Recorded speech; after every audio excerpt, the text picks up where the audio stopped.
Abanya-Uganda buchweka chenda aharigana nibakitekyesa amagara gas hamwe na parafini kandi omwiko gurikubirugamu nigureeta endwara ezigumire nka asthma, okukorora hamwe n'endwara z'amaisho. Our energy currently is largely based on traditional biomass, traditional use of biomass.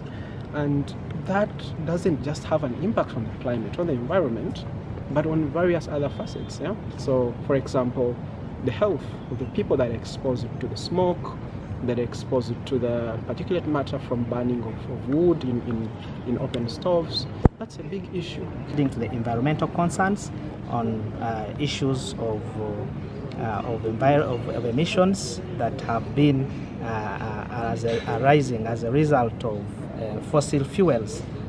Use of cars running on petrol, on diesel, they emit greenhouse gas emissions, which result into the global warming. Ebi bigambirwe omurukiko orubire Skies Hotel omuri Kampala orwetabirwemu abanyamakuru n'abarukwenegeza enkora ya renewable energy bashabirwe aba Worldwide Fund omu Uganda.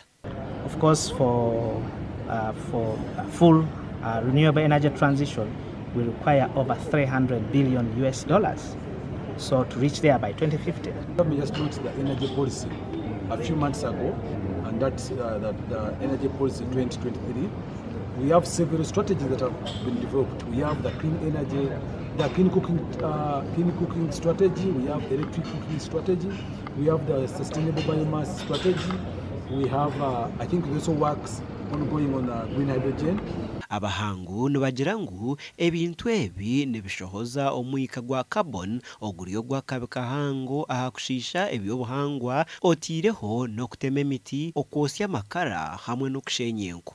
The electricity we've advanced tremendously because close to over 90 of our electricity is from renewables. But then on the cooking, yes, it's biomass, it's renewable, but unsustainable by utilization of biomass. So we need to, upgrade and up our way of utilizing biomass to make it more sustainable. Aba nibagira ngu government yatandikire okushara ahabishare bya za sora hamwe n'ebyoma ebyokutekyesa omu biyungu okwenda ngu abanya-Uganda bakatandikisa kutekyesa amashanyarazi hamwe na sora. Ndi Michael Tumwakire, Abatuura TV West omuri Kampala.